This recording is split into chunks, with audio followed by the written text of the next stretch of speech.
So here we go. We're live. Namaste, the star, Howard. Hope you guys are all well. I hope you guys are all thriving. Hope you are having an absolutely fantasticular and awesome day, awesome week, awesome month. And yeah, man, life has been pretty fascinating and exciting through the times of what's going on here. I hope you are all ready for a little bit of a fun tickle. It was a lastminute.com idea to just pop on here and just do a little bit of a tongue wag, something that was sort of niggling at the back of my mind. And I thought, you know what the heck, just pop on. So it's not going to be a long one, but I think it's going to be a slightly focused one, because when I am here, I do tend to be able to focus a little bit more. It's still going to be, off the cuff and flying by the seat of my pants, because it's the only way I know to fly. But we'll give it a few minutes for a few people to sort of arrive, and hopefully we'll have a few more people arriving. Bolenat, big love from Pakistan. Kaha hai Pakistan hoga? Where about are you in Pakistan? I've been to Karachi. I did actually enjoy Karachi. I mean, it's a bit of a messy place, but the people were amazing. I will never forget the hospitality that I experienced in Karachi. Wow. Beautiful people. And the food. I was very impressed with the food in Karachi, I must admit. I love the way they use their cumin. They use more cumin in the food than in India. Namaste, Edward. How are you doing? Hope you're well. Hope you're thriving. Hope everybody is just happy and having a great day. It is a very special day. What's special about today? It's Gurua. It's Thursday. But we're also sort of at like that interesting point where the moon is dancing between. Big love. Namaste, D-Love. How are you doing? Hope you guys are well. Okay, so what are we going to be talking about today? We're going to be talking about the Shaman Path, soul energy and manifestation. And what a conversation. I'm going to start this off by just expressing how I feel about what is passed off as manifestation as a general rule. And I'm just going to open this YouTube in the background so I can see what I wrote. Because if I see what I wrote, then I know what I'm talking about. Does that sound funny? I find that for me works best, having a good idea of what it is I'm about.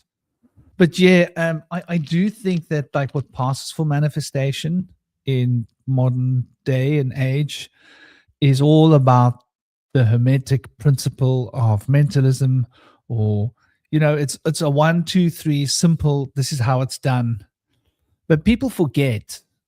Yeah, what a beautiful surprise! I was as surprised as you were, D-Love. I'm surprised to be here. I was like, wow, and I actually set it up for a half an hour ago, or so I thought. But then by the time I clicked start, I realized that the time was actually I'd reset it. Come out and gone back in again, and it had reset till half an hour later, and I was like, oh, the thumbnail doesn't match. I thought, screw it, you know what, I'll just go here and do it and see what happens. People will probably figure out if they come. There'd be a ticket timer running down.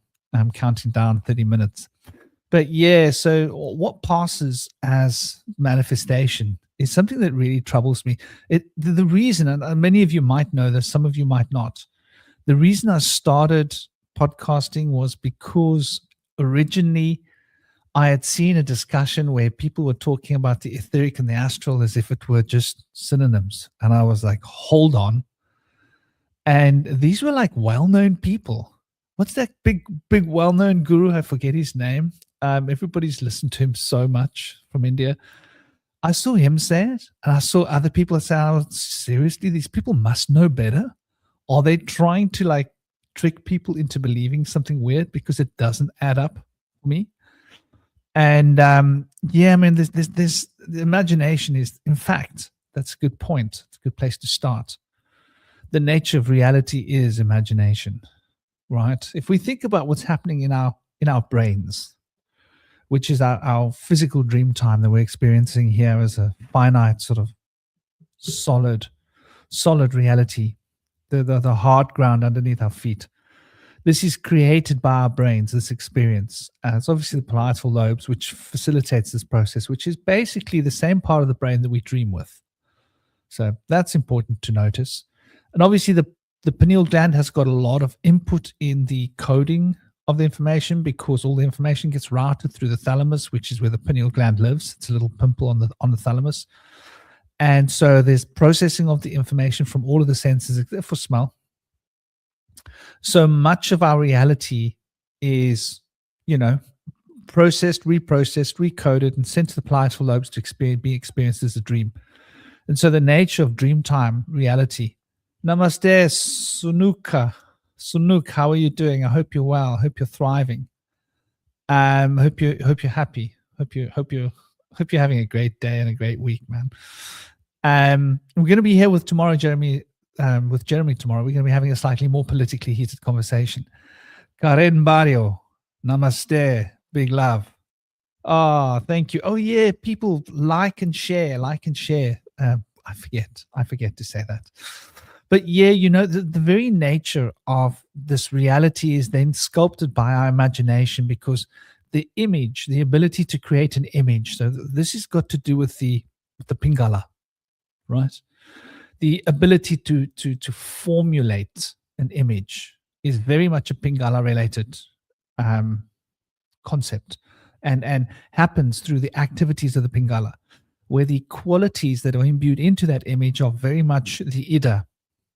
Namaste, Freya. How are you? Hope you're good. Hope you're happy. Hope you're well.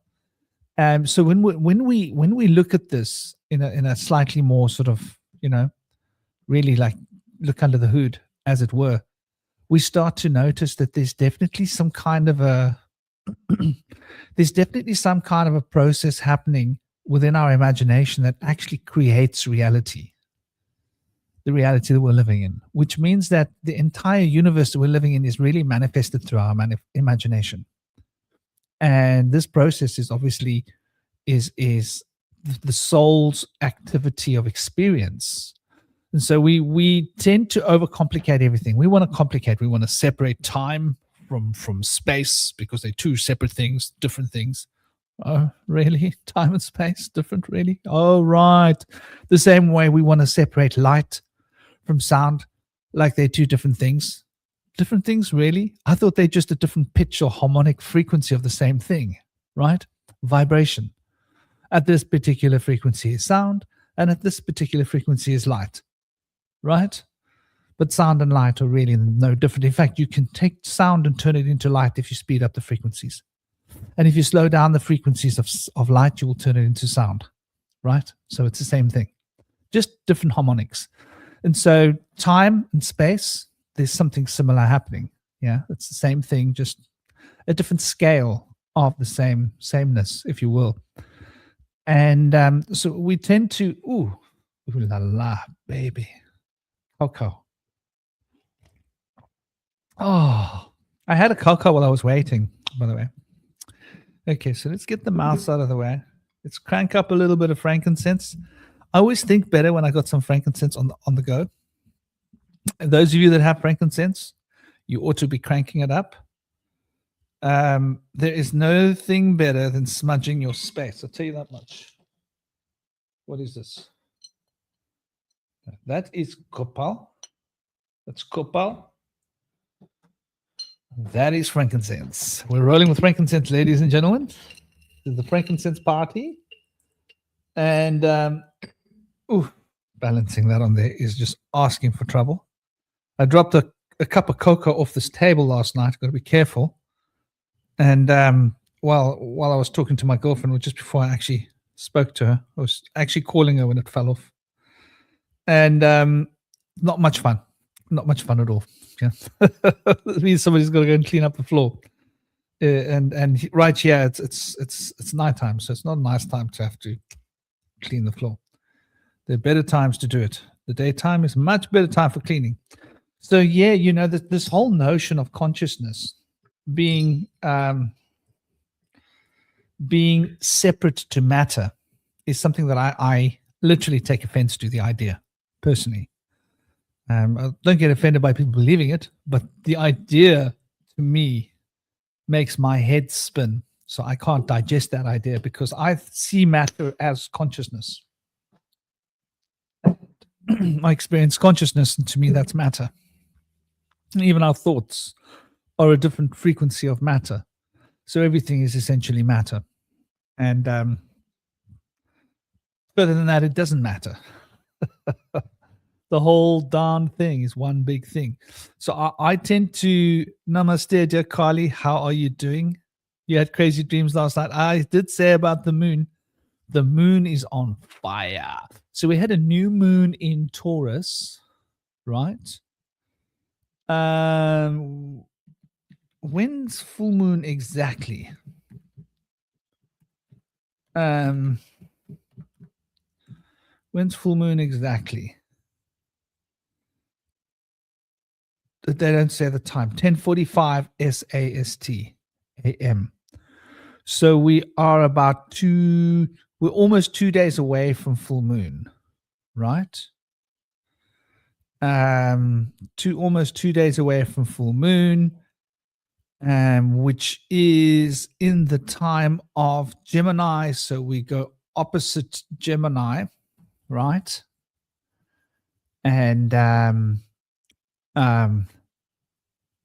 Sagittarius, and then we've got to go before Sagittarius.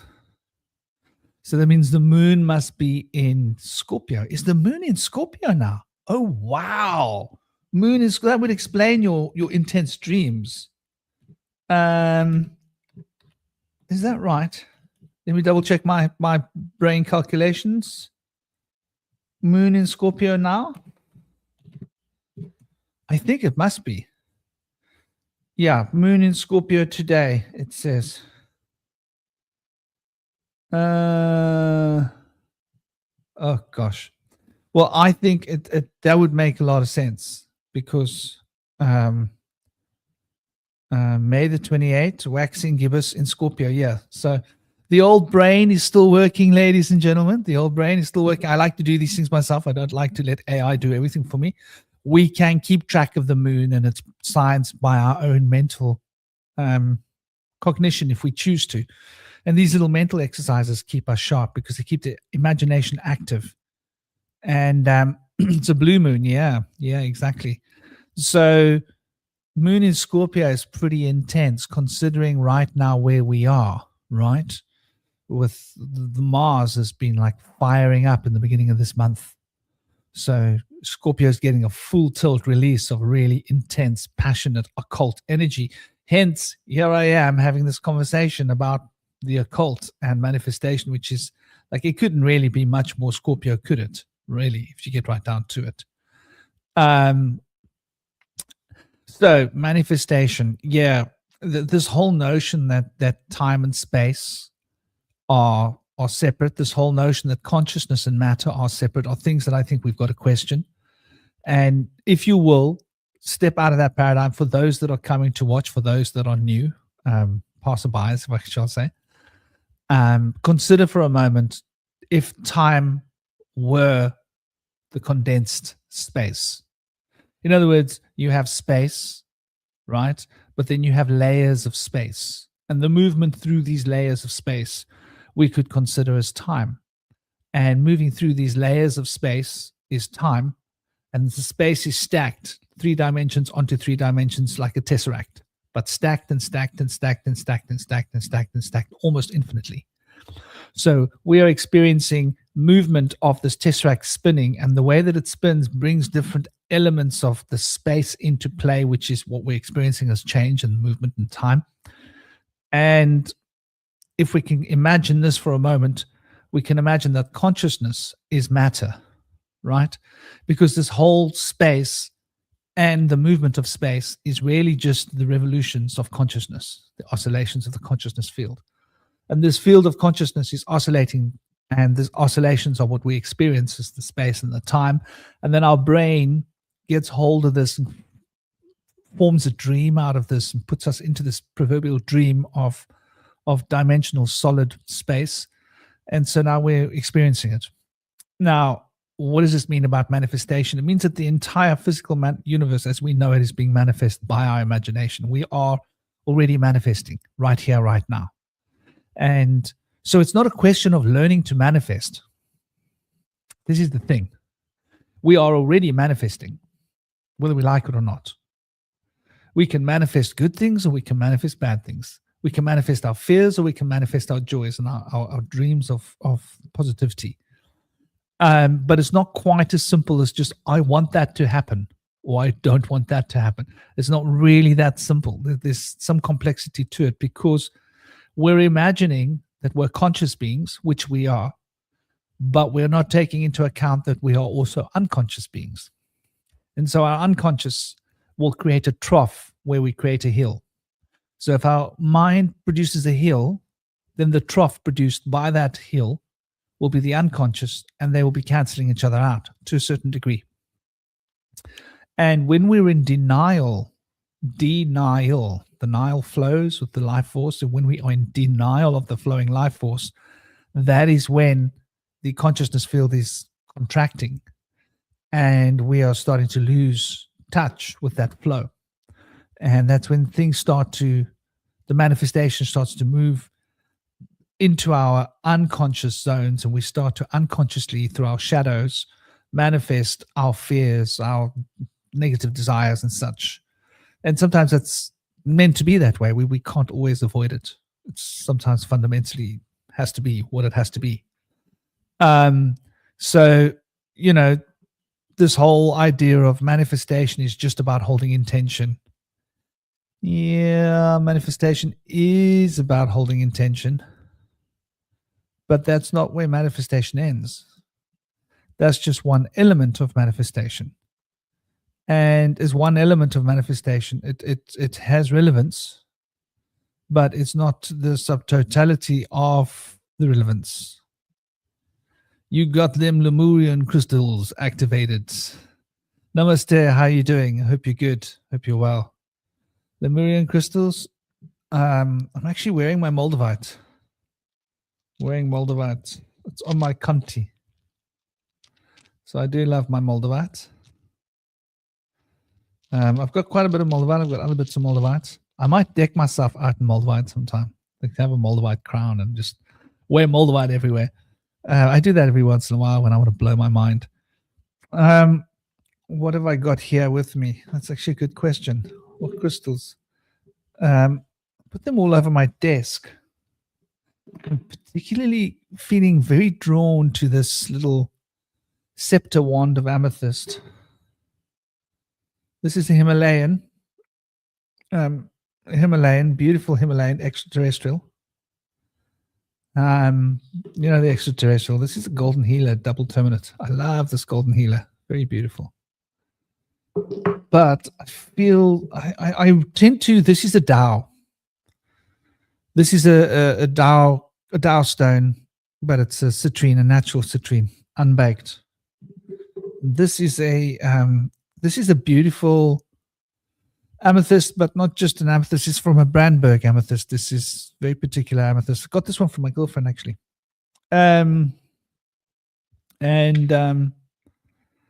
So you're right. Let's get the stones activated. Let's start dreaming into the unconscious. So the Shaman Path, how does this relate to the Shamanic Path? The Shamanic Path is about bringing together the different fields of dream time, bringing them together in such a way that we are able to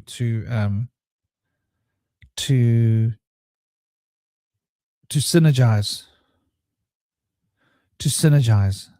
Yeah. And that act of synergizing, why is this doing this? It's creating like a space at the bottom here. You can't post comments to some destinations. Why would I not be able to post comments to some destinations? Why doesn't it tell me? Learn more. LinkedIn info.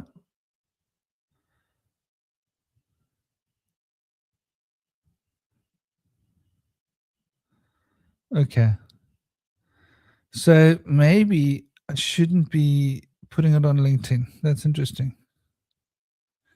YouTube, Twitch, StreamYard, Air. Okay. Interesting. Kick. I don't use Kick. Do any of you guys watch Kick? Are any of you guys rolling with the Kick machine? Kick. I just don't get my kicks with any kicks. So yeah, this idea that we are able to manifest just by holding an intention. I'm sorry, that bubble, I have to burst it, right? Holding an intention is part of manifestation. Action is part of manifestation, but there's a deeper part of manifestation which is in the unconscious, and this is where the shamanic work comes into play, the shamanic path, because the shaman law is all about engaging with the unconscious and going into the shadow.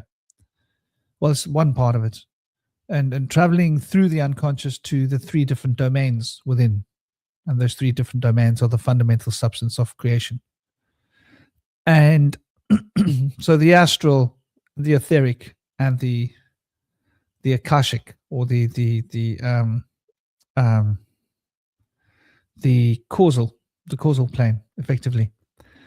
And when we're looking at these different elements, these different features of the consciousness field that we are experiencing as matter, the holding the intention is very important, because understand what intention is, right? We are literally talking about tension. Let's just look at an intention. So intention is tension. Okay. We're not talking about pretension. We're not talking about detention, right? We're talking about tension, but the tension within, the intention. So we need to hold tension. And there's something to think about. What are we tensing? What is being tensed? What is this tension? I'd like to think of tension as pressure. What is pressure, right? Is to press, to shore, to press the shore. What is the shore? The shore of the sea. You go to the ocean, and there is the shore where the water meets the ground. And where the water meets the earth, there's a certain amount of pressure, right? So the pre-shore, that's the waters on the outer rim of the field of watery potential, if we want to look at it in such a way. So we're talking about pressure, and we're talking about the contraction that happens where that water is meeting a solid substance, and it is reverberating off of that solid substance due to a difference of vibrational frequency. We experience this as pressure. So when we think about this, right, this pressure is the source of the tension. And to hold this tension inside is to hold this pressure. Now, pressure represents, obviously, contraction, right? Because contraction produces this. And, I'm going to do it. Yeah, come on, people. He's going to do it. Can you see it? Can you see what he's going to do? Oh, my gosh. Ladies and gentlemen, he's going to do it. I just can't go a day without looking at the pretty pictures. I want to see some pretty pictures. So when we're talking about pressure, we're talking about contraction. We're talking about, yep, nailed it, baby, Saturn. So when we're looking at Saturn, and I may as well grab another image while I'm standing here listening and talking to you. And I know excuse me, ladies and gentlemen, we've just had Elvis has left the building. Did Elvis really leave the building? The thought of Elvis leaving the building is a disturbing thought. So when we look at this Saturn square, right, we can see how it represents pressure. The pressure is on number 5, right? It's the center. And you can notice that the pressure is also on number 8 and number 2. That's really important. The potential number 2 is contracting into number 8. So the 8 and the 2 are revolving. It's a revolution around the central axis, which is the 4, 5, and the 6, right? And so number 5 becomes the concentration of pressure. This is why when we think about money, for example, right? Money might be related to Saturn, but when we consider what it represents, right, or where it moves through number 5, Mercury, because Mercury is mercantile. Mercury is how money gets exchanged, right?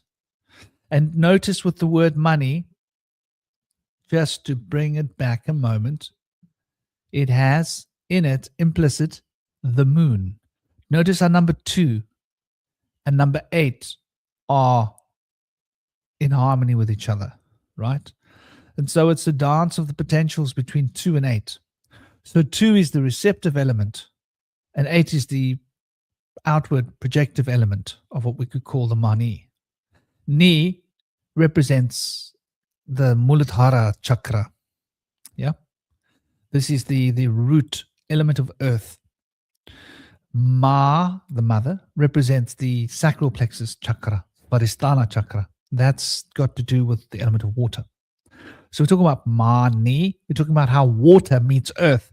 Are we seeing a correlation yet to what I'm talking about when I use the analogy of the ocean, of the place close to where the water meets the earth, right? That Saturn square is giving us a hint to this knowledge that I'm speaking of here. And so to understand that Saturn square is to get an insight into the way in which the consciousness field, and I want to be sure to point out that the consciousness field is the expression of the soul.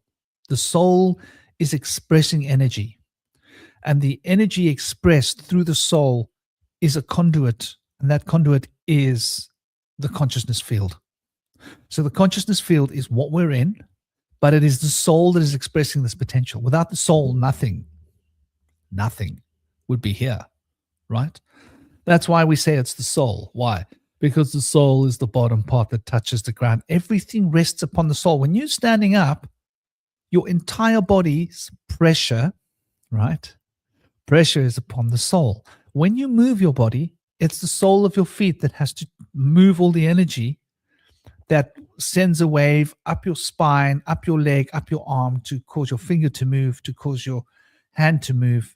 It's all related to that, unless you're in a sitting position, at which point you're closing certain channels from the earth. But the getting back to the idea here with the Saturn square between the element of water and the element of earth, this is what we're being shown here with the Saturn square, and this is the 8 and the 2. And the 2 represents the potential. Water is an endless field of potential, right? It can potentially move always, but always expressing the potential to move, gravity. It's always changing shape. It's always adjusting. It's always reacting and compensating. That's a good word for the element of water, compensation. And so when we speak about money, we speak about compensation. This is not an accident. This has got to do with the number 5 in the middle, which is the conduit between the compensation of number 2, Isis, the dollar. The dollar is a particular element of money. It's not just money.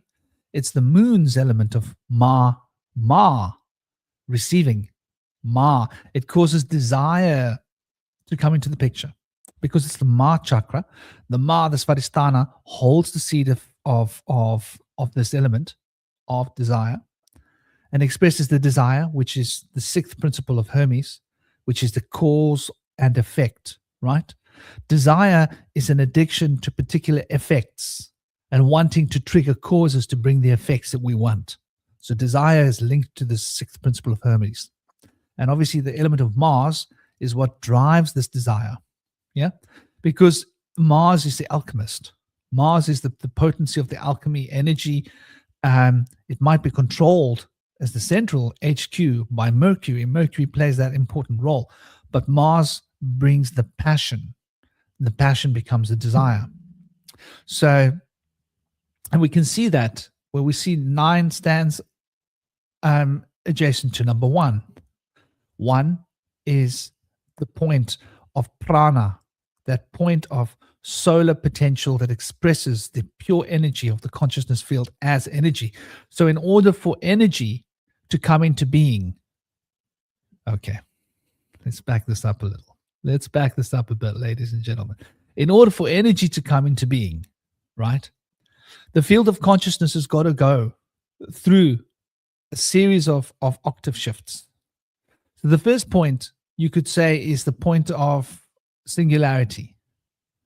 And that point of singularity, you could consider it as the point of origin. And this needs to be expressed as a polarity through the number 2, right? Which holds that potential, the path that draws inward. And that inward drawing path expresses expansion. Because from the point in the center, which is the origin, and the potential to draw into itself, through itself. We're talking about a toric field now, we need to be clear. That potential to draw forth from the origin expresses expansion, optimism, right? Jupiter, the expansive principle. And that optimizes the consciousness field. And that optimizing of the consciousness field brings a point of crystallization. And the crystallization, we're not talking about matter, we're talking about the idea of form, right? Talking about the birth of the proverbial state of structure.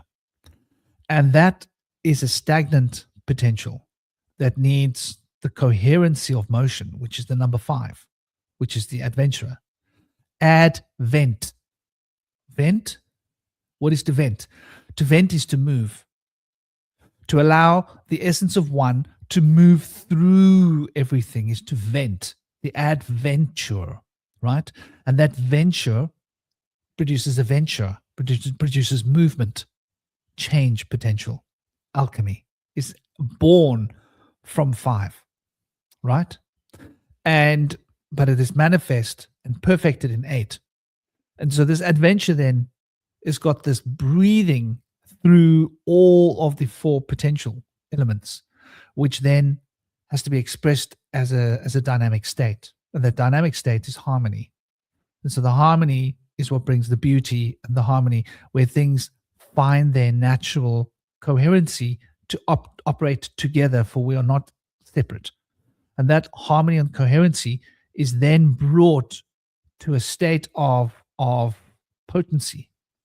And that potency, we're then looking at the number 7. Now we're looking at the potency, and that's the perennialism. That is the potential to transcend, right? Because the potency is now like a flower.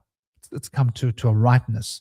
And that then becomes the spiritual journey, the inward cognitive fundamental state of spiritual recognition and realization.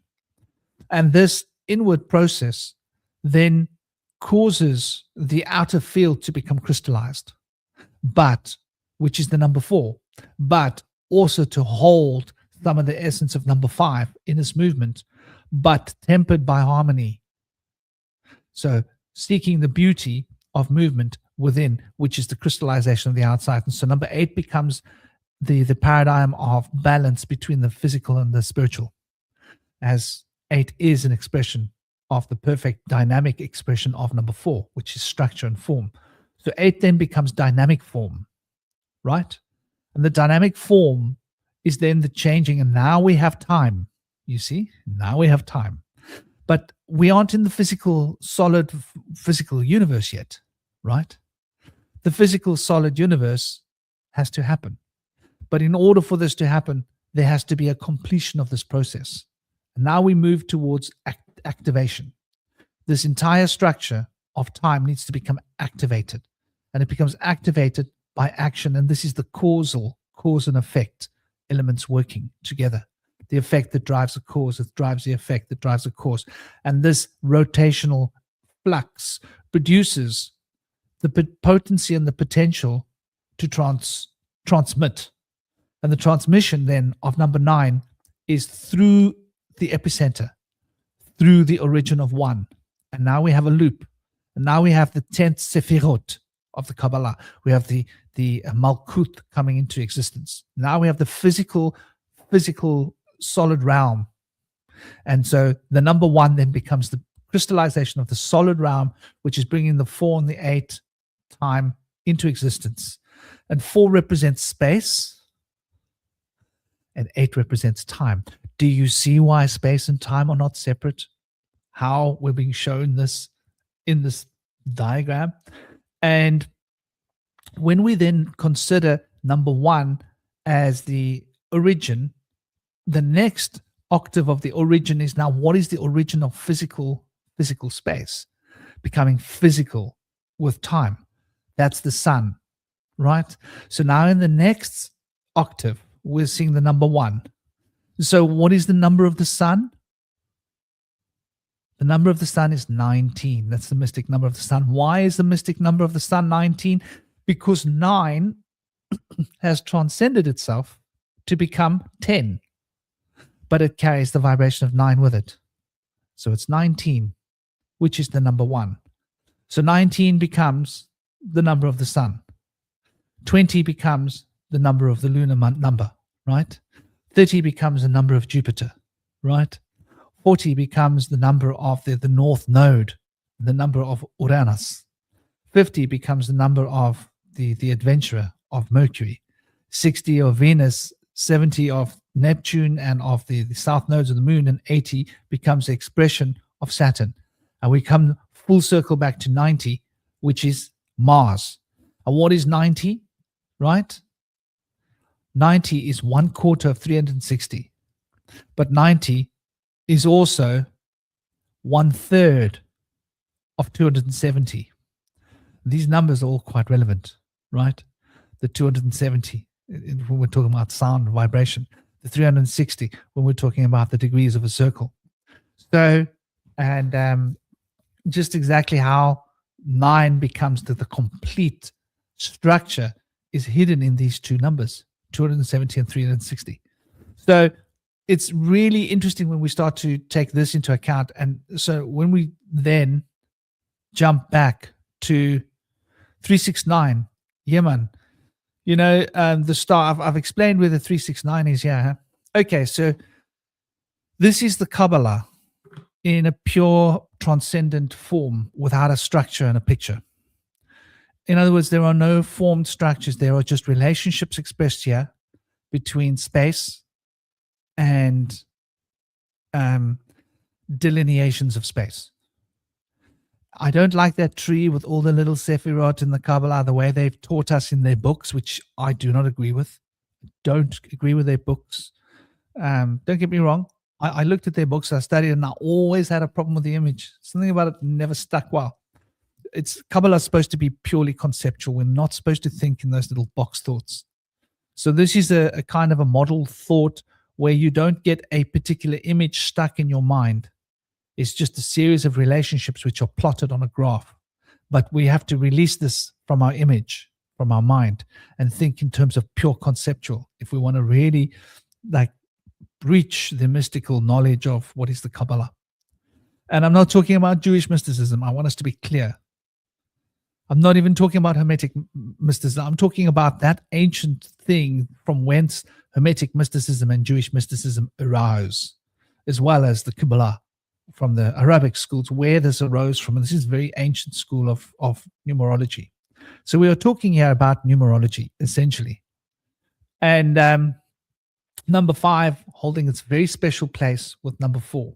And 5 and 4, as you can see, are like the key with number 9. Now, I've got 2 enneagrams here. The green one is not an enneagram. It's not an enneagram. It looks like an enneagram. It's not an enneagram. An enneagram, you need to put your finger on a point. You need to draw 9 lines. Each line has to be exactly the same length as every other line.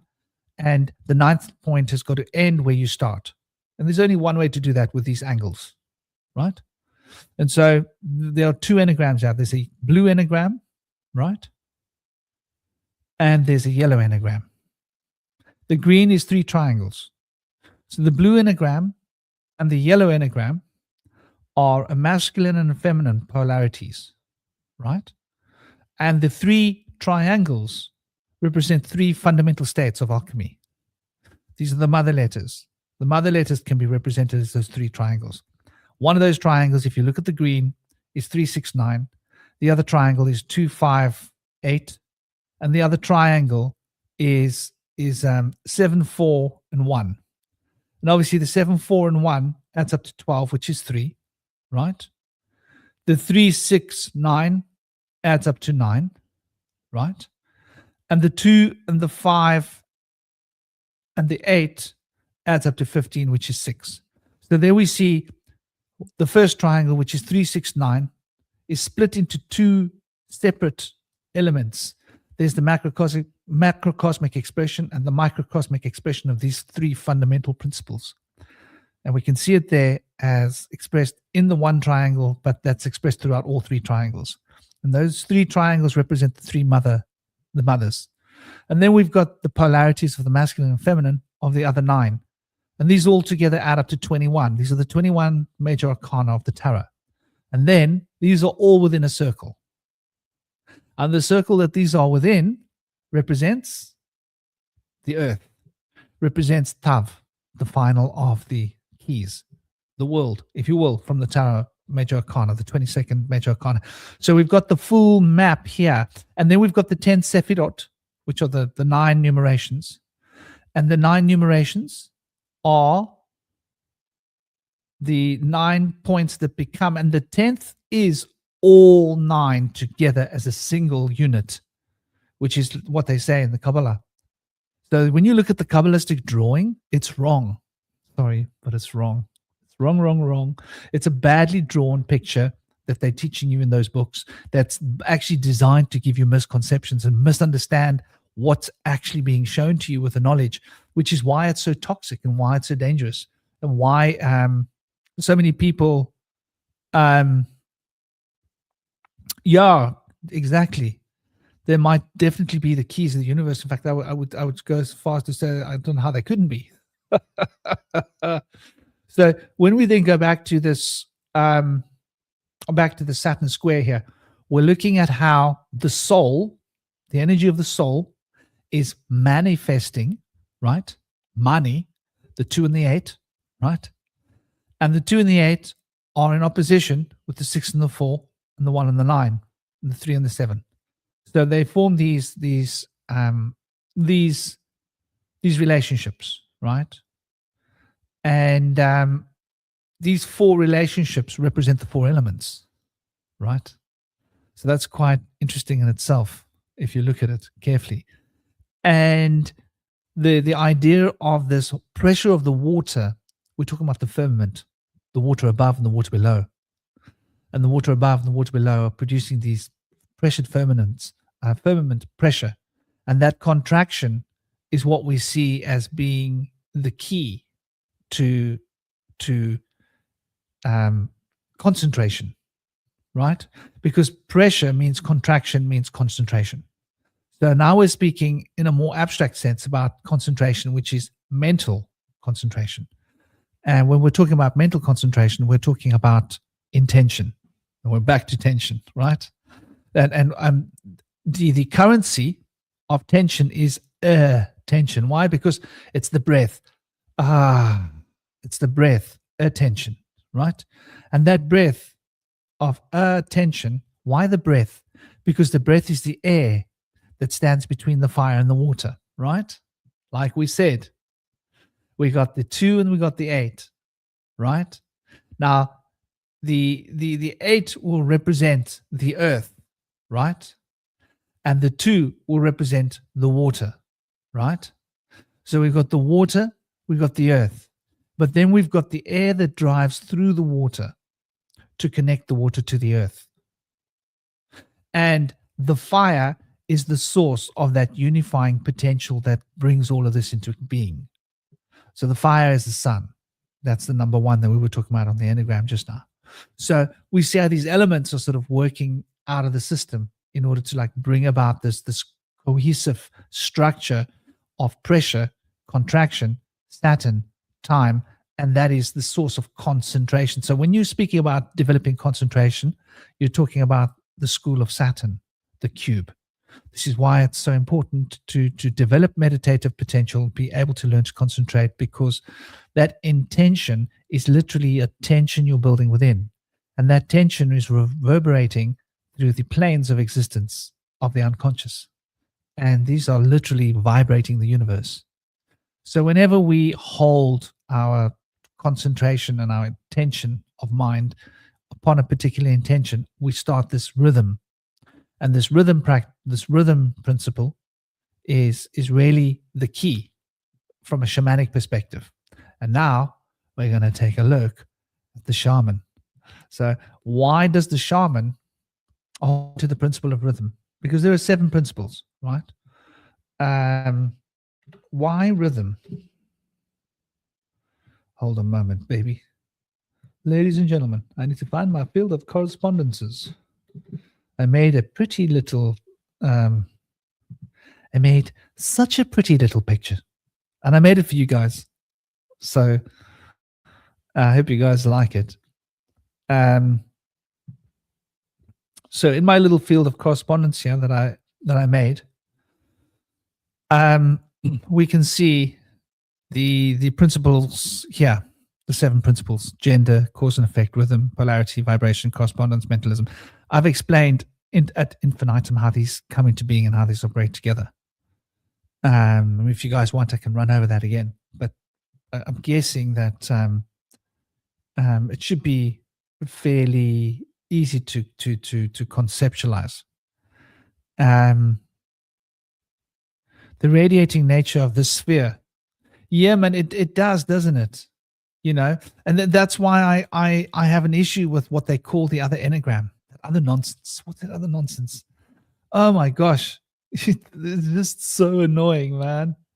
Let's get it. Let's get it. Come on, ladies and gentlemen. This is why I created it.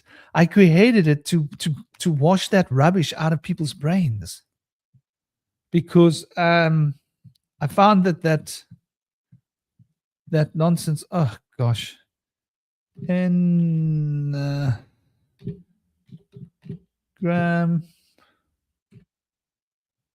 And let's get a picture. Sorry, I'm taking so long, peeps. I'll just get a picture here so we can see it. And I'll tell you what I dislike about this image. It's not an enneagram. I want to be clear. Okay, I'm going to say it. I need to shout through the rooftops, right? That other thing is not an enneagram. The thing I'm going to show you now in a minute is not an enneagram.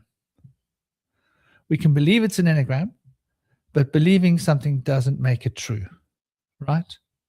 So this thing that everybody else runs around calling an enneagram, right? You cannot draw this item. You cannot draw this, right, in the form of a true enneagram. Have you noticed that the lines are not all the same length, right? The line between 5 and 7 is not the same length as the line between that. It's not the same length.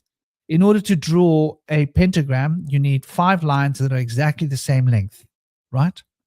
In order to draw a septagram or an octagram or a dodecagram, you need that number of lines that are exactly the same length, and they have to end where they begin. This is a carefully constructed thing of different lines of different lengths.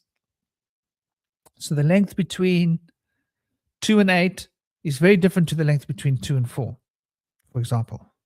So this is some kind of a structure that has been drawn, right? Which is mimicking an enneagram. The difference is, though, we've got this huge gaping hole here between 4 and 5. And that means this is not an item that can spin. This is a structure of proverbially not being alive. This is the symbol of death. For those that can see it, they can see it. In China, they have an issue with the number 4 because 4 means crystallization, means not being able to move. This structure cannot spin. It doesn't have chakra. It doesn't have within it the potential to spin. It is a 9-sided star, but it doesn't have the cohesion and the symmetry necessary to express the turning and the rotation and the very important element of what we're discussing here. But when we look at this, we see a very different structure. We see something that's designed to spin, like it's a rotary, right? And as it turns, it doesn't lose anything. It doesn't change. You could spin it around in circles. It's still going to be exactly the same thing. In fact, it is spinning. It represents spinning, whirling elements of force, chakra, all the sephirot. They're all spirale, right? So that's one of the reasons I actually created this Enneagram image for people, so people can see it and can get a sense of what we're talking about. So now getting back to the rhythm principle, and why the rhythm principle is so important, right? The rhythm principle is rather fundamental, and we can see that rhythm holds a place here. Now, we've got three circles. We've got a red circle, we've got a yellow circle, we've got a blue circle. These represent the etheric field, the astral field, and the causal field. Now, they might be drawn badly. I want you to imagine that the astral field and the causal fields together, the astral field and the etheric field together make up the causal field. So red plus yellow equals blue as a concept, right? They're not all equal. And yellow is much bigger than red, exponentially bigger. And blue is exponentially bigger than yellow and red. So the causal field breaks down to the polarity of the Ida and the Pingala. The yellow obviously is the Ida. The red obviously is the Pingala. Om, that red dot. When you draw the Om, there's three elements to the Om. There's the two crescents, which are the golden spiral, phi, representations of two spirals, with the third phi spiral. So you've got 1, 2, 3, and they all should be in relation to the spiral of phi, right? So the 1, right, and the 2 and the 3, they should be getting bigger in relation to the phi thing, the ratio, golden spiral ratio.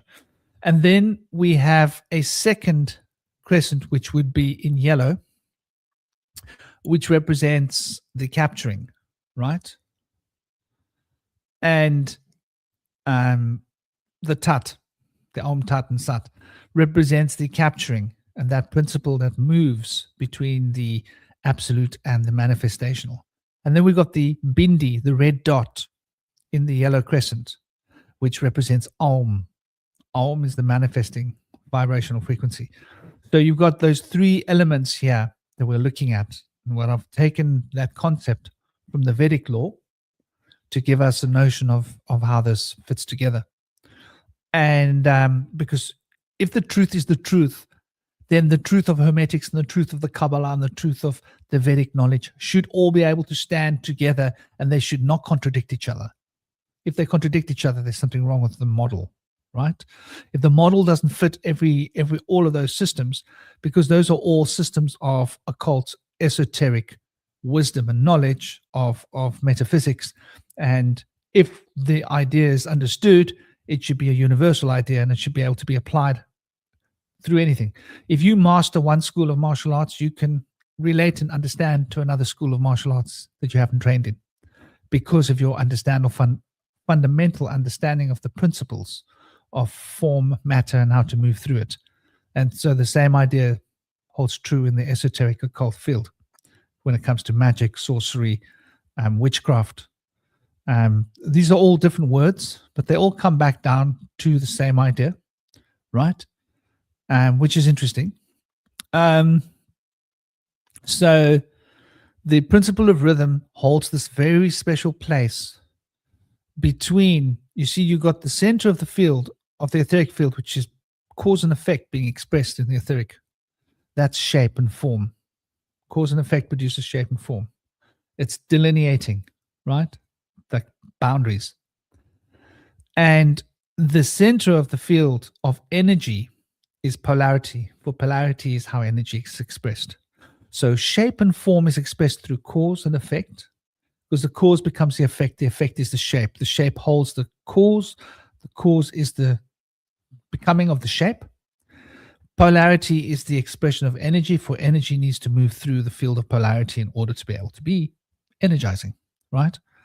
And the field of the spiritual, of the causal, at the heart of it is correspondence.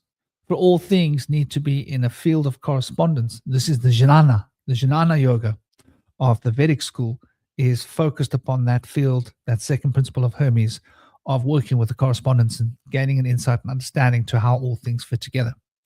So that field is the field of correspondence, the field of polarity, and the field of cause and effect. But on the extremities of the field of cause and effect, we have the field of gender, which is that repolarization coming together of the polarizing effect of energy. So energy is now becoming concrete, and that means that the phallic potential needs to be embedded within the cataic potential in order to produce a significant union. And that union is how we experience space-time as one thing, rather than just disassociated things or disassociated states, shall we say. A field, a unified field, if you will. Now, the rhythm principle sits between this field of the polarity and the cause and effect. And so rhythm, sitting between the field of the cause and effect and the polarity, holds a very special place because it's a transit point energetically. So the shaman used this transit point because it's about transiting, right? It's about moving in and out of the physical field. Rhythm is the fastest way to induce a trance that you can travel out of your body. There's a reason for it. Here's the reason.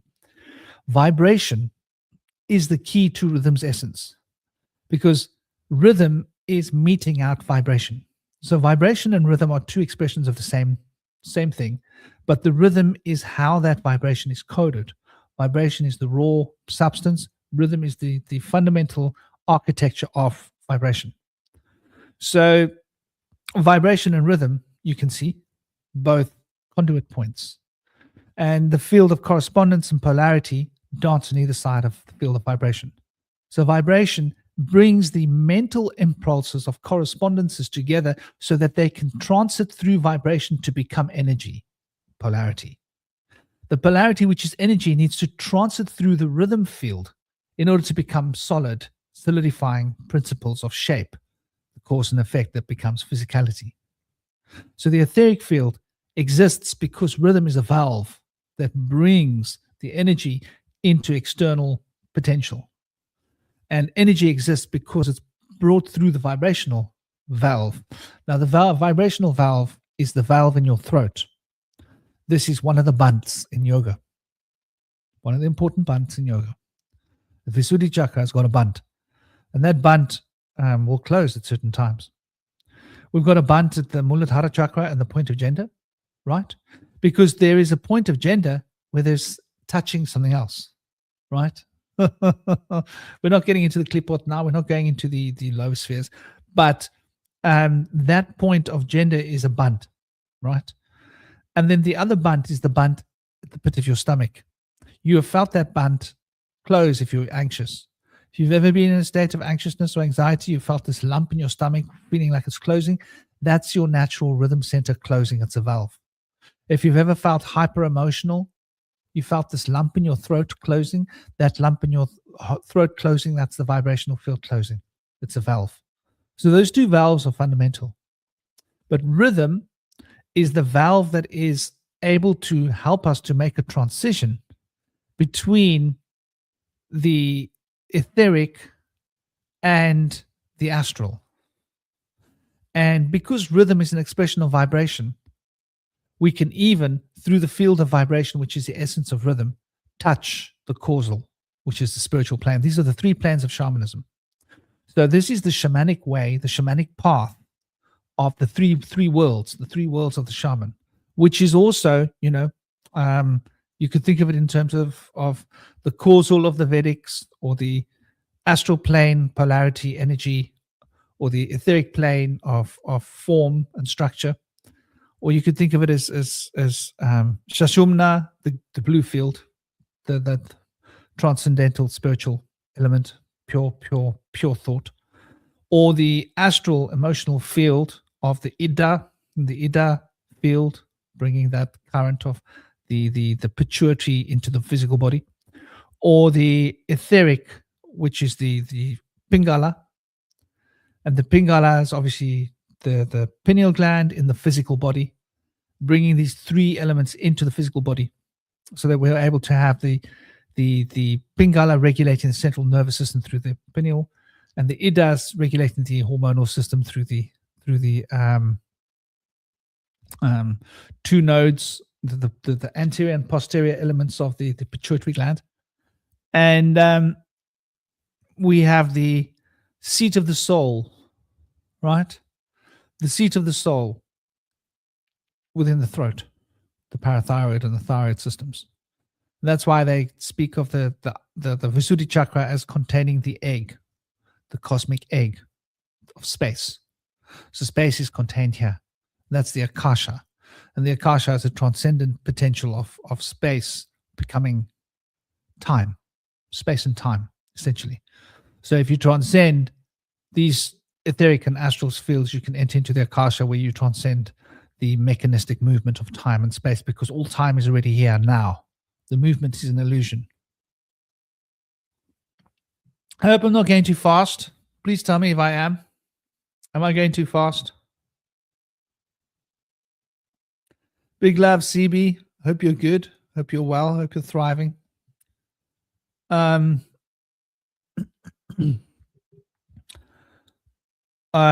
Yeah, Carly. I like the way your mind works. Definitely. So looking at these elements, and big love, CB, I hope you're well. Big love. The radiating nature of the sphere deeply resonates. So maybe I've been going a bit fast for people. I don't know. We shall see. Maybe. But so anyway, these different potentials. My cow is getting cold. He's got cold cow. Spellcasting can be defined by balancing the energy you channel against the resistance of the target or environment, electrical circulation. Yeah, I mean, basically, it's the circulating potentials and the energies. So when we're looking at the structure of the shamanic potential, which is that principle of rhythm, that rhythm then becomes the key. And we're talking about circadian rhythms. It carries the circadian rhythms in the body, in the life force. The prana is bound to the circadian rhythms. And the solar potential of the sun, the number 1 from our, which is the number 19, bringing its energy into extension, right?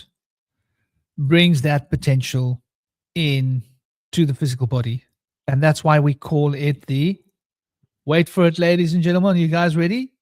We call it the solar plexus. Why do we call that place in the gut the solar plexus? Well, there you go. Now we're getting an insight that it's got a relation to that number 1, bringing the principle of rhythm. And the rhythms of the physical body are, yes, the thyroid and the parathyroid, the vibrational field, the element of vibration, as we were expressing it before, right? As we said, that rhythm is the structure of vibration. So when we look here, the principle of vibration is what we are talking about, that's being channeled into the form. But the principle of rhythm is what's managing and organizing that structure. If you can use the word structure, it's a bad word. Shall we say the patterning? Probably better. The patterning of it. So the patterning of it is bound by the principle of rhythm. And so that principle of rhythm is locked into your Stomach. This is why we have the vagus nerve, the anterior and posterior vagus nerve elements, which move currents up and down between the solar plexus and the Visuddhi chakra, the throat sphere. And why we have the all important in Chinese medicine, the triple burner acting as a conduit between these two potentials, between the potential of rhythm and vibration. Vibration being the entrainment of the rhythm, but the rhythm expresses and puts into code what the vibration is, shall we say. And so based upon the metabolic reactions of the thyroid and parathyroid, the way they tune all the hormonal systems in the body, the pancreas will play its important role in manifesting what's happening in the stomach, in the belly, right? The top point of the bell is where the vibration starts. That's the solar plexus. And so that solar plexus carries that powerful triple burner energy, and it's the seed of digestion. And the digestion, which is once again managed by the pancreas and the systems related to the stomach and the enzyme package release system, the gallbladder. There's a gallbladder. There's one more appendix. No, it's not appendix. It's a gallbladder. Yeah. Well, will carry and hold these essences, and they will then be released. And the process of digestion and the enzymes and everything that's gonna produce the chemical reactions that produces heat, and the heat that's produced by the chemical reactions in the stomach drives all the metabolic energies, which is why we get our energy from our food. And that's why the number 8, what we ate, is what we get food energy from. That's Saturn, the number 8, right? So what we ate becomes the structuring principle, which, as we said before, number 8 regulates, Saturn regulates time. And what are we talking about here? We're talking about metabolic reaction. We're talking about the ticking of little clocks, time, the timing in the body, the principle of rhythm, right? Tied to the solar fire, tied to the solar plexus. And that's the point where the sun comes in. Now we're going to be getting a slight insight into the nature of the black sun and Saturn, right? Because the solar plexus is the solar, it's the sun. But the solar is fire, and the fire is the heart. And that fire of the heart brings the prana around the system through the lungs, because the heart and the lungs are wired into each other, right? Sympathetically. And the heart and the lungs then channel these two elemental potentials of the fire, right, through the system. And the lungs also channel, I believe, the balance of the air element. And this then wooden air drives the fire, right, of the lungs, drives the fire of the heart. And so it becomes the central system circulating the prana and the energy around through the conduit system of the circulatory system, right, through our blood, right. And that's the matrix. The blood is the matrix, carries the matrix of all the energetic potential, and it carries all of the metals and the electromagnetic field. And the red blood platelets are electrical in nature, stabilizing electrical potentials, having their own effects upon the polarity in the electrical fields in the blood. And the white blood cells are acting out these electrical potentials, right, in order to maintain foreign bodies get grabbed by the white blood cells and get made inert, toxins or invasion particles invading the system that can cause problems. So by trying to become a part of the dance that they weren't invited to, like imagine you're in a nightclub in the old days and you're all doing a very particular dance together, and these random people walk in the front door and they want to join you for the dance, but they don't know the steps. You've got the bouncers to keep them off the dance floor. That's the white blood cells, right? And the red blood cells are like the conductors They're the conductors of the ceremony, conducting the dance, giving the signs for everybody to step that way, and everybody to step that way and step this way. So the red and the white blood cells, they work together in manifesting and managing this whole circus of physicality. But so yeah, when we look at how the system manifests, this principle of rhythm, which is the way of the shaman, is drummed into us and drummed out of us. That's why a shaman has to have a drum, because a drum is an instrument of rhythm, right? You play your drum, you get into a rhythmical trance. You feel the rhythm. You go with the rhythm. You don't need to think. You don't need to figure anything out. You don't need to know anything. Just follow the rhythm. The rhythm will put you into that state of mind where you're like a snake, right? A serpent. If you've ever been in the wild and you've seen the way snakes are, they do this. They're moving. They like, if they come up, they're moving. They're really cool to watch, man. You can sit and play with snakes and watch them forever. Fascinating creatures. And they express this principle of rhythm so beautifully. You know, that's why when you dance, if you feel like a snake when you dance, you'll be so in tune with the principle of rhythm, it will just be going out of fashion. If you want to dance, take on the form of a snake in your mind and feel like a snake and move like a snake, and your body will just know what to do. So this is like, you know, yeah, Carly, you know, big love, the star, only a pleasure, only a pleasure. The breath of fire, exactly, you know, the soul. And yes, the accelerator particles utilize archetype names. So lately been noticing a lot of instances where I almost speak events into form, and I'm confused as to why it's occurring. You know, that's a double fold thing there, huh? CB, because on the one level we are co-creating part of the action. On another level, we are sensitive to the causal time field. And people wonder what's the most powerful power that there is in the universe. Think about it. The most potent power there is to know the future, right? It doesn't matter what power you have if someone knows what you're going to do before you do it, because they could circumvent you. Think about it. Just think about it. Always be ahead of the game. So there's all these different potentials working together. And so on the one hand, it's seeing the future. On the other hand, it's being part of the system that's driving and getting an insight into what's happening and being part of the creative system, because the soul is always manifesting reality. And so this is what it means to be in tune with manifestation, is to be in tune with the soul manifesting, because it is being manifest. And the danger is our egos can become highly activated by this process, because then we think, oh, it's me. We don't realize that we are part of a process. We're part of a synergetic expression of being. And our free will, seeming as free as it is also part of the illusion, right? Like if we really look at that, if we look at it,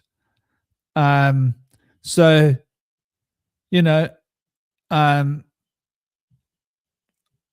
yeah, intuition or active creation, and I think they're not really separate. I think it depends on which side of the look at the enneagram.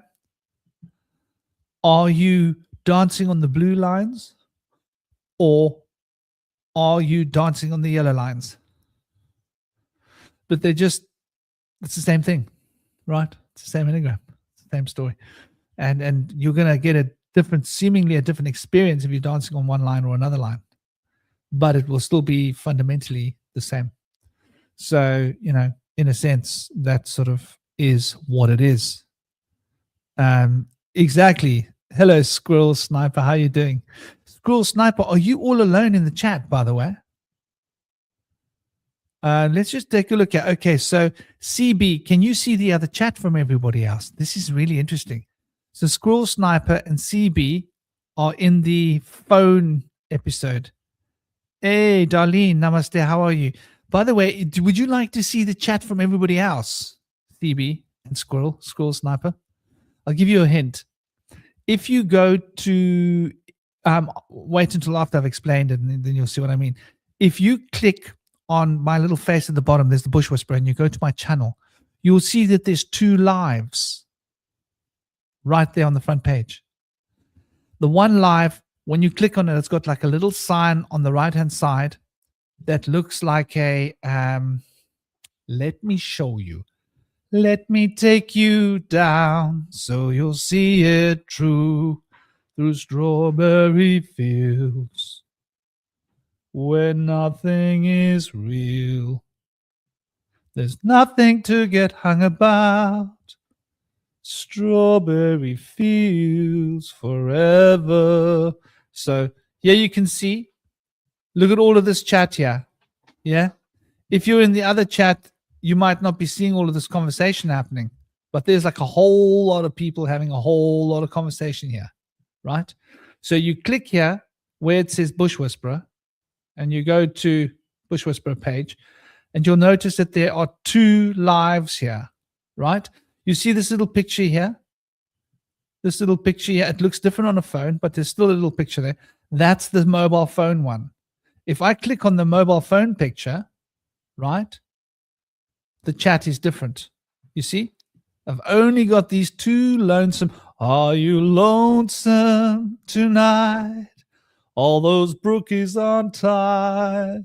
Do you feel like you're winning the life? So basically, yeah, you come back to this place and you go to that one where it says 13 watching, and you'll see all of them lot having a chit chat, having a tongue waggle, a tongue tong tong ting, getting into the tangling tong tong tangling. So that's like an idea for you guys. If you want to join the group and see everybody else, you can be on there. YouTube basically makes me use twice. They made me do it. I'm sorry. They made me do it. I didn't have a choice. I had to make 2 different lives. They don't expose my live to the world if I don't make 2. YouTube's an evil bastard, and they want to separate them into 2 separate lives because they like making our lives complex. They're supposed to put it into a unified chat, but because I'm running it through StreamYard, I don't know why it just doesn't do it. Anyway, maybe that's something that will be fixed with some kind of an update. But regardless, it is what it is, and that's what it is. So you published your research, Squirrel Sniper. Nice. I hope it's good research. So yeah, for those of you that want to, if you're on the phone one, then you can change to the other chat, and then you'll see all the other people's chat running through there. But yeah, so the notion of, because other people can't see your chat, Seabree, and like D-Love and Squirrel and Edward and Carly and Darlene and the Star, they're not seeing your chat. So when I'm responding to something that they said, you guys in the other live are going like, huh? Who's he talking to? Is this someone else? I'm supposed to be getting chat from Facebook here too, but I never seem to get chat from Facebook. Maybe nobody goes onto the Facebook one because it's crappy. It's much better being on the YouTube. I think it's less issues. I should probably wasting a stream slot to even put it onto Facebook. Probably not a good idea. Maybe I'll have to get down to that and take a look at that. But yeah, so this whole principle of rhythm, the shamanic profound path of subjugating one's self, right? Basically in service of the principle of rhythm, brings us to that fundamental place where we are in that valve, that point of transition, the translation point between this energetic resonance. Now, I want you to look at the numerology. This is quite interesting, right? The numerology between 6 and 7, right? The will. I don't think that's an accident, right? So if we look between 6 and 7, right? Now we're going to cross-reference this to the enneagram here, just to get a Slightly different perspective. When we look at 6 and 7 together, right? Where do 6 and 7 go? 6 and 7 together, cross-reference them, the two yellow lines, they move towards the empath, towards number 2. That's mediumship, right? And so that mediumship has got to do with channeling. It's got to do with evocation, right? Where if you look at, for example, so you'll see all of these things that I've made, they actually fit into each other. Yeah, I know it took a little bit of time, but I made it happen, baby. I did it for you because I love you. So if you look at number 3 and 4, right? Okay, we're going to go back down here now. We're going to go to 3 and 4. So you can see the other side of it, vibration. Good, good, good vibrations. So when you got 3 and 4, 3 and 4 goes to 8, right? Does this ring a bell, people? 3 and 4, vibration goes to 8, right? 6 and 7, rhythm goes to 2. Do you remember in the beginning of this conversation, what was I talking about? I was talking about the pressure, right? And how the Saturn square is a polarity between 2 and 8, and how those are two elements of mani, those two elements of the chakra, right? Mani, and how that activates the two lower chakras for manifestation. So you can see the 2 and the 8 here in the Saturn square holding those primal positions of polarity. And you can see how vibration and rhythm tie into that, where rhythm is the substance of number 8, right? Vibration is the substance of number 2. When the substance of, let me rephrase that better. Where the substance of vibration points to number 2 and the substance of rhythm points to number 8. That's the correct way to put it. When you're looking at it from the Enneagram's perspective. And that shows us with these yellow lines here, right? The elements of how the 3 and the 4 point to 8 and how the 6 and the 7, right, point to 2. And then you can see what is going on here with this particular little diagram here as they relate to the Sephirot, right? And so this is also giving us an insight to how the chakra relate to the Sephirot. That's quite important.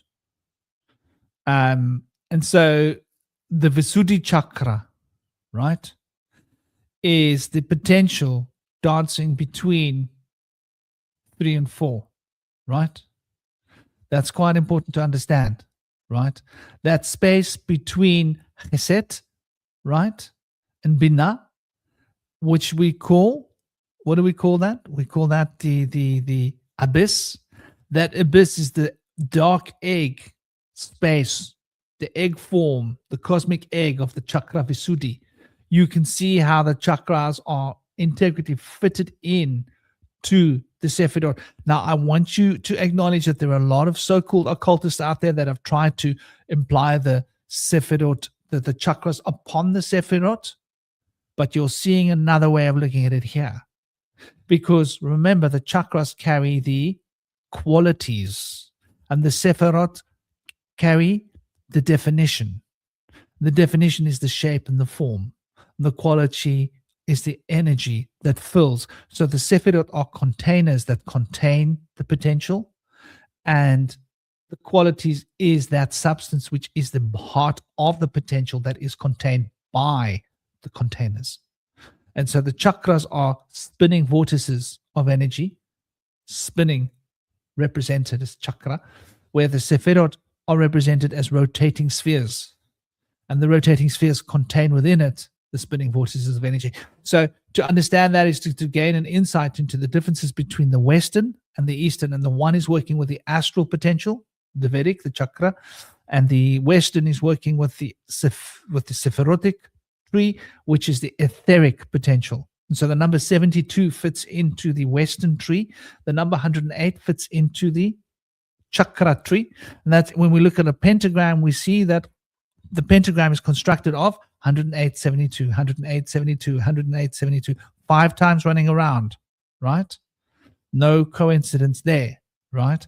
So 540 is the vibrational field of the astral running around 5 cycles around the pentagram, because it's 5. And the 5 times 72 is the 360 degrees of the circle. These are like vibrational ketones, frequencies. So the ketone frequencies of the sphere of the circle represents 360, which is the sephirotic tree of the etheric, and the 540 represents the vibrational ketones of quality of sound that are filling those spheres. So to gain an insight into that is to gain an insight into the differences between the Western mindset and the Asian Indian mindset. And I think it's like really fundamental for anybody that's practicing mystic arts or occult arts. And the distinctions between the mystic and the occult arts are quite fundamental when we look at this. So that gives us a little bit of an insight.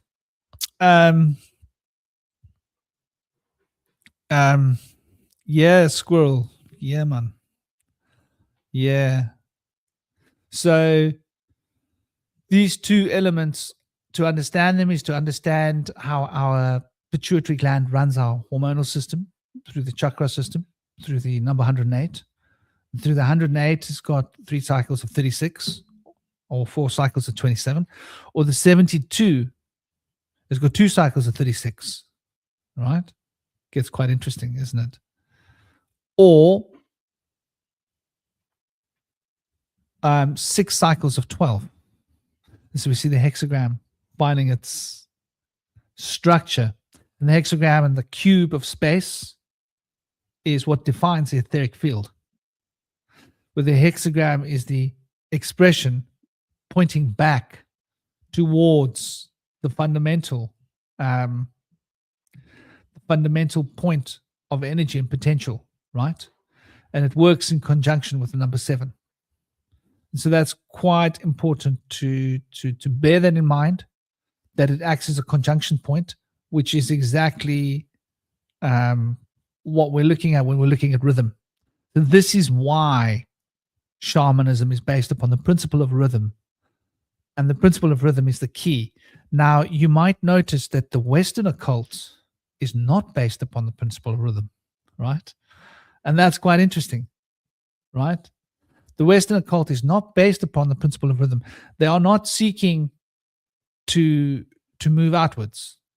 The Western system, right, is moving from the point of vibration.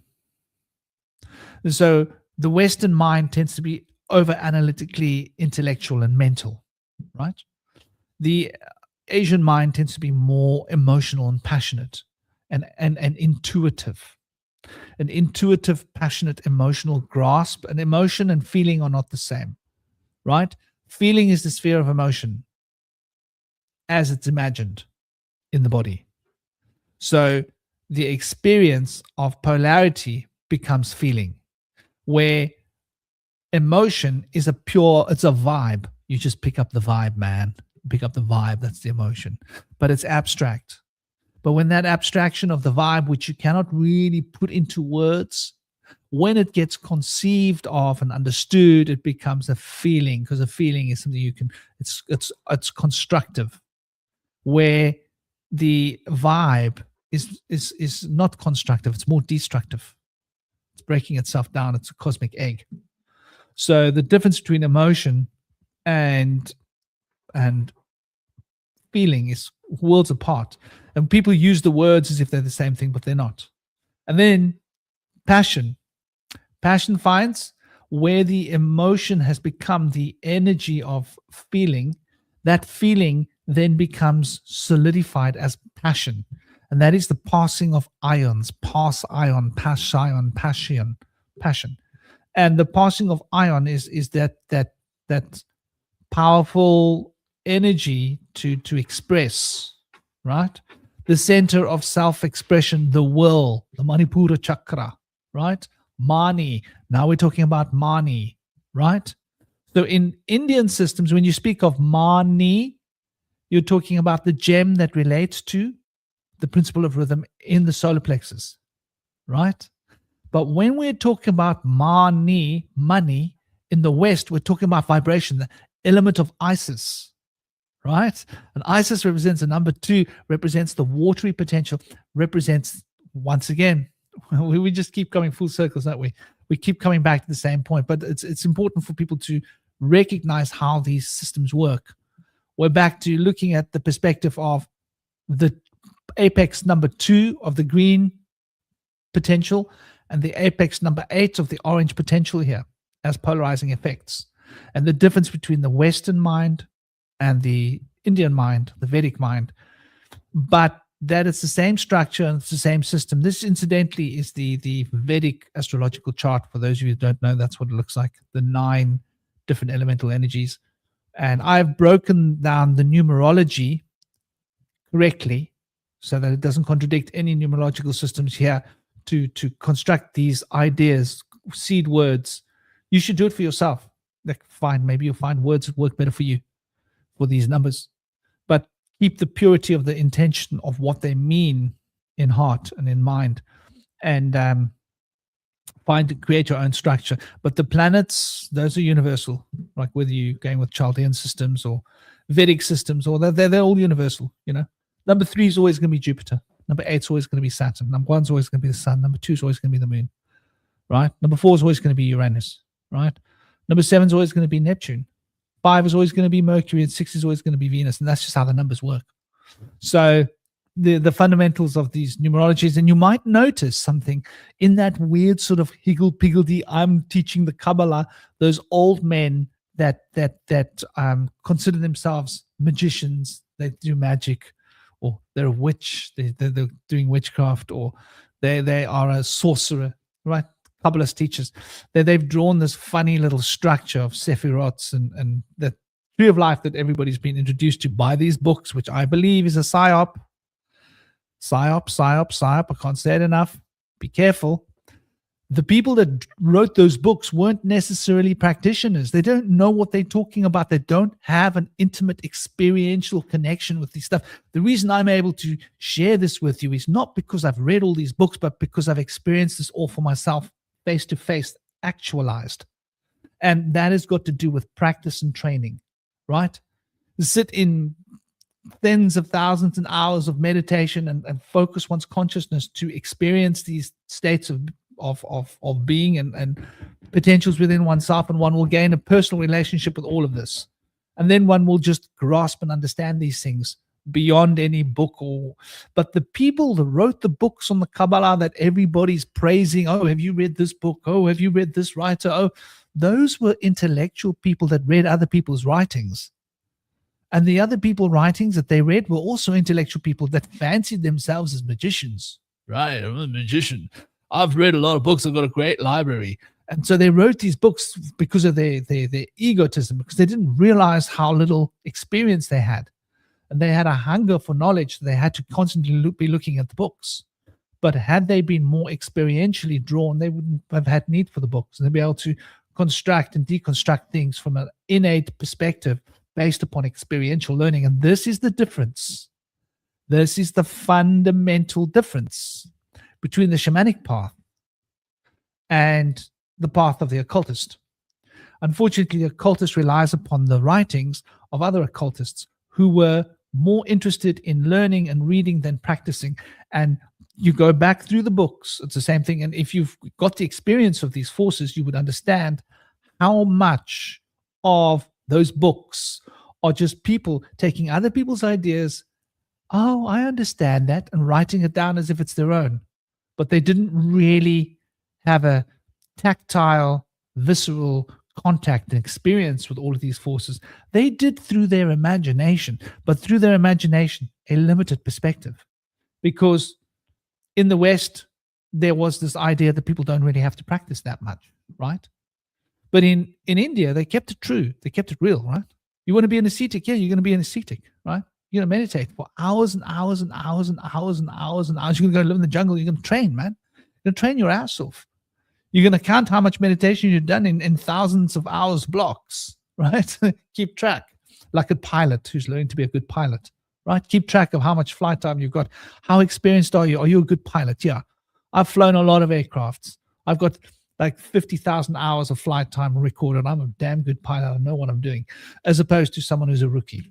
Now, these people who are writing these books on the Kabbalah and Hermetics, and all, these were all rookies. But people don't know that they're rookies because they look up to these people and they think, wow, that's a famous book. Everybody, that book's famous because a certain little group of old gentlemen that also are more interested in reading than practicing have made those books popular and famous for us because of the printing press and because of the way the situations work. So when we start to grasp how the system has been come together, we can start recognizing that the soul energy, right, that is this structure of reality, is dancing between this mental field and the emotional field. And the mental field gets stuck in concepts of structure. The emotional field moves like the fluid that flows through those structures, the emotions. And that intuitive potential is an evocative experience. And the evocative experience is to experience personally from within, as opposed to, oh, well, I'm going to imagine this and put this inside myself, because you can invoke all sorts of BS into yourself and think it's this and that. But when it comes to the evocative experience, it's the core of who we are. Our emotions are much more closer to our core, and the feelings that come from those emotions are closer to our core than who we think we are or believe ourselves to be, right? And we know this because it's just common sense.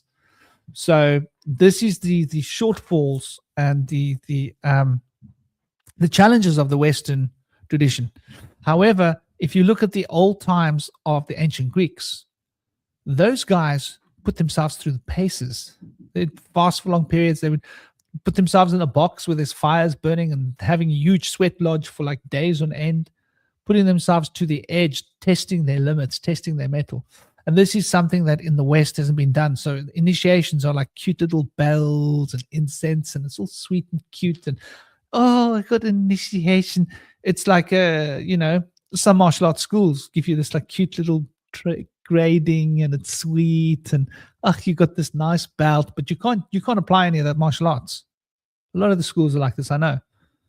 Like if you were the real martial arts school, the grading, you can get a little bit hurt. You can get a little bit hurt in the grading.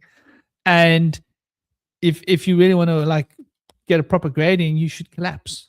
You should push yourself to the limits that you collapse and earn the respect of your teachers, because you can't get up off the floor. Why? Because you pushed yourself that hard. That's how you get the respect. So in the same way, in the old times, you didn't get your belt.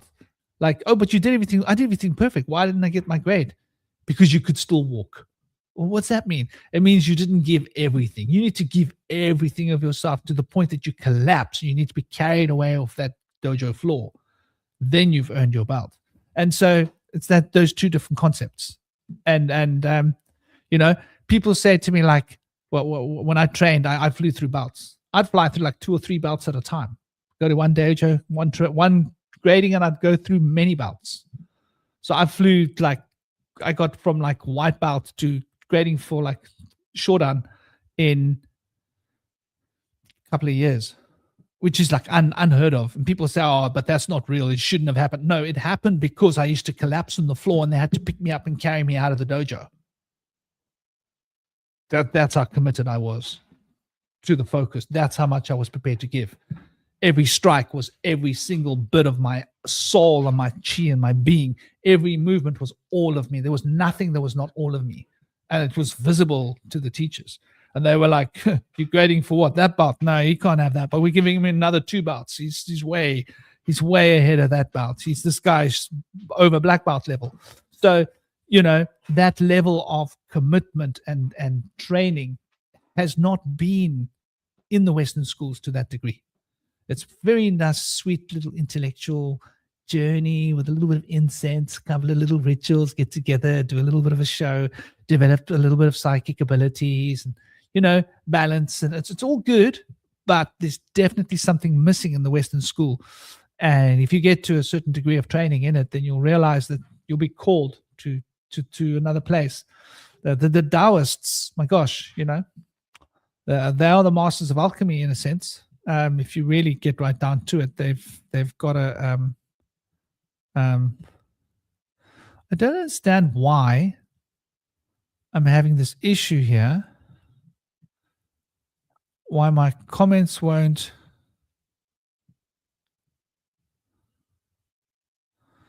There's something very weird happening here.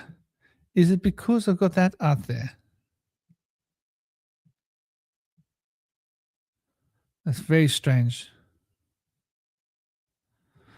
So yeah. So basically, these were the ideas that I want to share, and the principle of manifestation has got to do running between these two points, between the etheric, right? Between the etheric and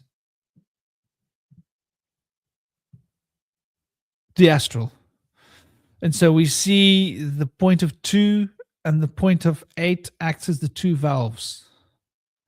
And the two valves then represent this process, right? And this is how we're able to manifest. We need to bring together both elements. And that's the key. The etheric and the astral need to be working together, which means that the etheric needs to be embedded within the astral. Think of the etheric as a phallus, and think of the astral as a cataic instrument. And the phallic instrument and the cataic instrument need to be put together.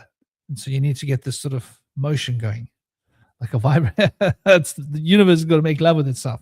And that is like when the potential of number 5, which is the movement and the energy, is going to be expressed through the system.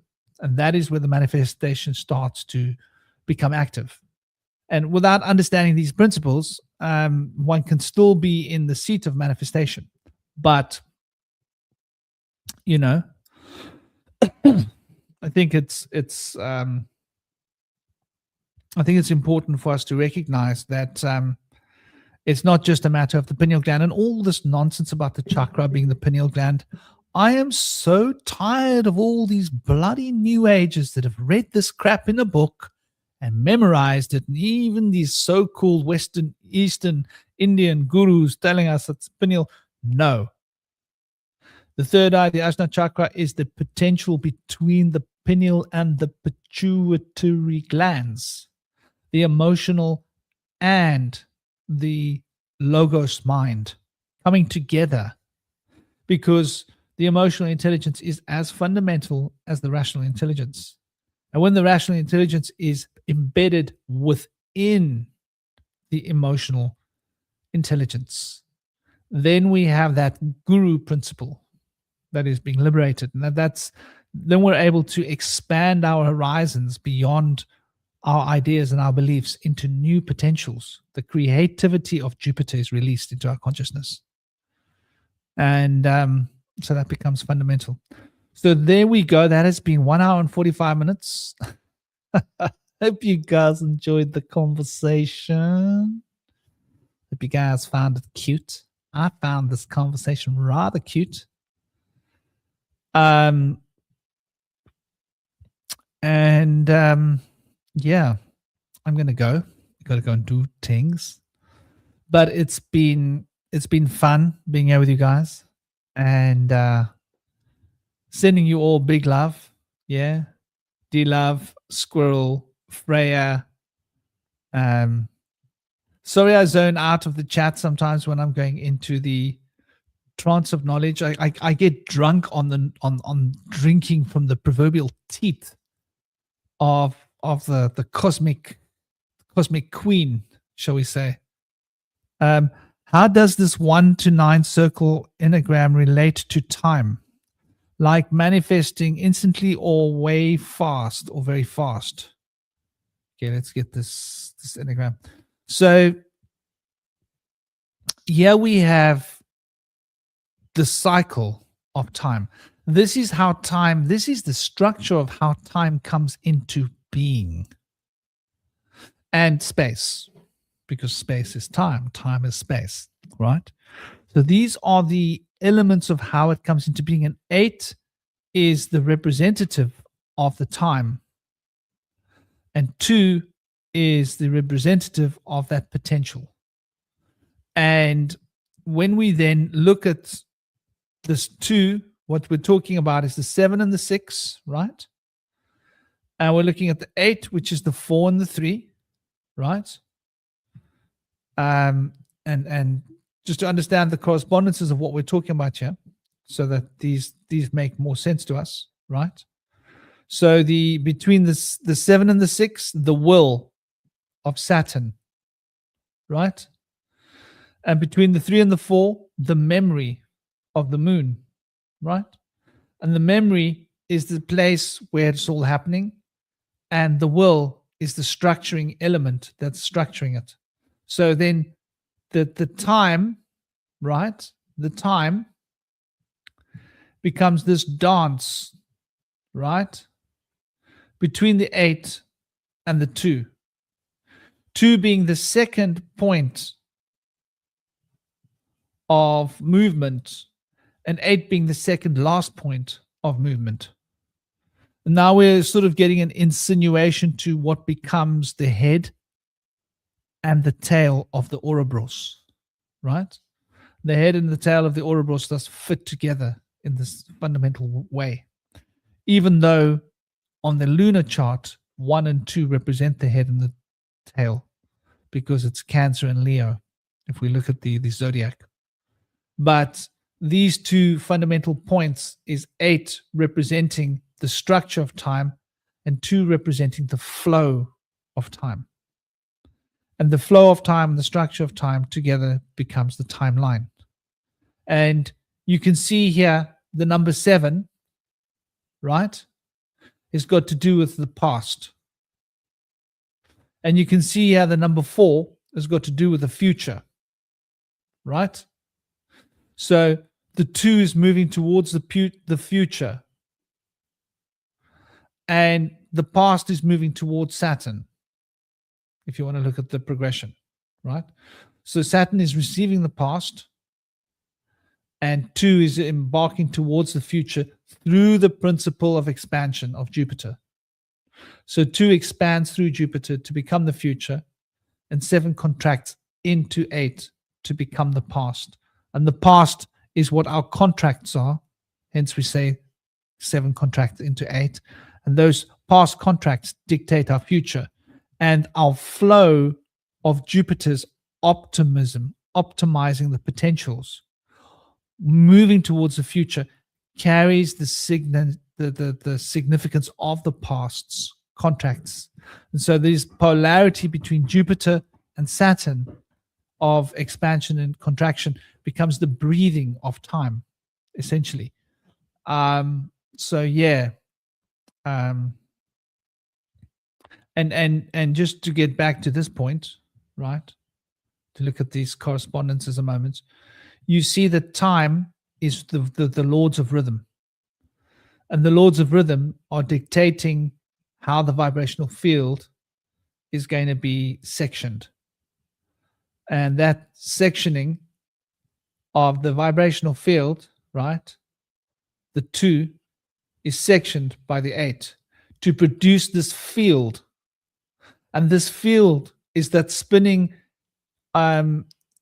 centripetal and centrifugal potentials of time, expanding and contracting Jupiter and Saturn, and the future and the past. I hope that's helpful to you, Carly. Yeah, so I'm going to call it. I'm going to call it and say thank you, everybody, for joining. It's been a fun little adventure. I hope you guys got what you came for. Hope you enjoyed the discussion and the sharing. Sending you all so much love, peace, honor, blessings, respect. Take it easy. Keep the smile alive. And Om Shanti. Big love to all of you. And don't forget to smile. Life's just too short not to.